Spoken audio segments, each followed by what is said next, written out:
Now, from the studios of Into Tomorrow in Miami, this is ITTV. Hello, Into Tomorrow Tech viewers. I'm Dave Graveline. Welcome back to another informative and hopefully entertaining ITTV Weekly Update. Have you entered our cool Into Tomorrow Hot Summer giveaway yet?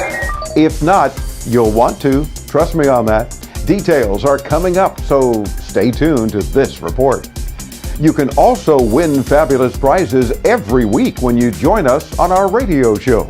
If you have any tech-related questions or comments or opinions, maybe you want to share some useful tips for our audience or share some tech rage, you can call us toll-free anytime at your convenience. 1-800-899-4686. That's 800-899-INTO. Or even better, listen and participate with audio via our free Into Tomorrow apps, especially if your local radio station doesn't carry all 3 hours of our show.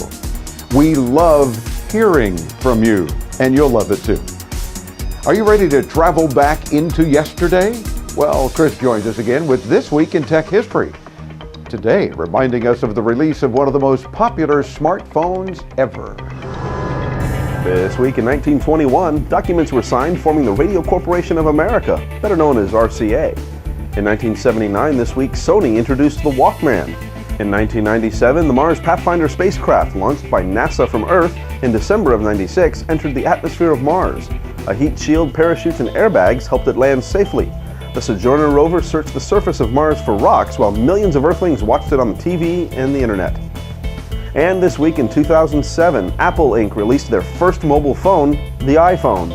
That's our look back at This Week in Tech History, brought to you by IFA Berlin, the global innovation show with a rich history all its own. Get more info at ifa-berlin.com. If you don't subscribe to our free once-a-week tech newsletter, what are you waiting for? It provides you with all sorts of helpful information every week. Find out what we'll be talking about on our weekly radio show, read our weekly tech tip, and we even throw in some thoughts to make you smile.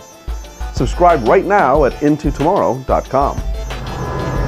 Speaking of IFA, this September will be our 10th anniversary broadcast from that huge consumer electronics and home appliance show. And we're going to take 2 of our listeners with us to Berlin.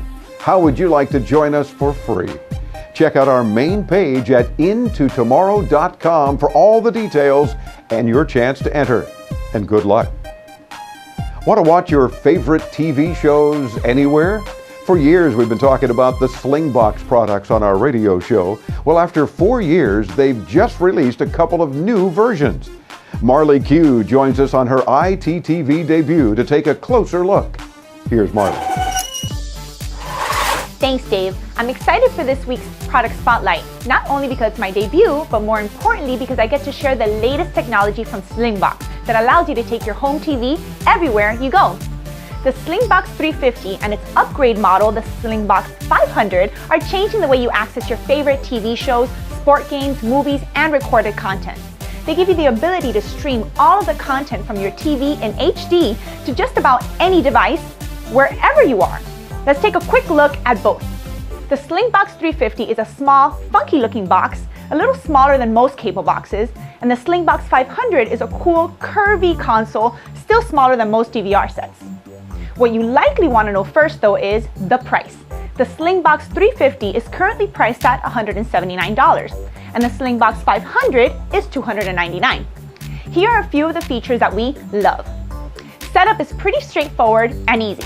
A relatively proficient tech novice could have their device set up in as little as 20 minutes. Both have an easy-to-follow quick start guide and, on the Slingbox 500 model, a super simple on-screen instruction process. Once completed, the Slingbox displays a remote control on your screen that, in most cases, is identical to the one in your living room. It generally takes anywhere from 30 seconds to a minute to buffer your content, which is something that we actually like because it gives the streamed programming great motion detail and eliminates freezes and artifacts. About 30 minutes of content is buffered directly onto your device. This makes pausing, playing, and rewinding much more responsive since the data is housed locally. Another nice feature is the built-in on-screen electronic programming guide, or EPG. Now you can see your TV programming guide as an overlay or a pop-out on your screen in the app, in your tablet, or the smartphone. Here are a few of the things that we didn't particularly like very much. The difference between the Slingbox 350 and 500, other than the $120 price tag, seems minimal. The 350 model does everything that the 500 one does without the Wi-Fi connectivity or the HDMI cable. So it's really up to you to decide whether those extra perks are worth the extra money. Remember, streaming in HD eats a considerable amount of bandwidth, so it's probably best to have the Slingbox wired with an Ethernet cable. Also bear in mind that your internet speed really does matter. Don't expect great picture quality on your smartphone running on 3G. A strong Wi-Fi or 4G connection is suggested in order to maintain a great experience while using this product remotely. Also, we wouldn't suggest using your living room TV set for the Slingbox unless you live alone.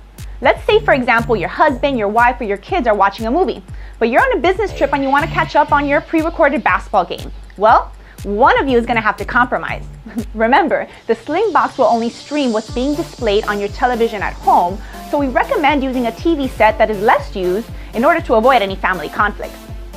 Slingbox apps are another thing to note. Each application for your tablet or your smartphone will run you an additional $15. Not a huge price tag, but after purchasing the hardware, many people imagine that the apps would be free, and they're not. So, in conclusion, the two models have many things in common.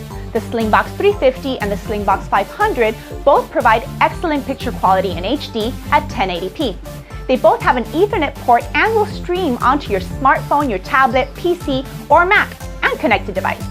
The main difference is, of course, the price. So I hope you enjoyed this product spotlight, and I'd like to remind you that we produce videos like this every week. So we hope that you'll hit that subscribe button so that you don't miss any of the cool stuff that we have to show you. Dave, back to you. Thank you, Marley, and welcome to ITTV. You know, you can hear her on our weekly radio show as well. Don't forget to hit that like button on our Facebook page, fb.com/intotomorrow. While you're at it, follow our official Twitter feed, @ITRadioShow. We love it when you get social with us, and we frequently send out additional prizes to those that like us. Oh, and get this, a bonus entry goes into our big summer giveaway trip to Berlin when you do just that. Well, that wraps it up for this week's ITTV show. Make sure to hit that subscribe button so you don't miss any of our videos. I'm Dave Graveline. We'll see you next week right here, and see you on the radio.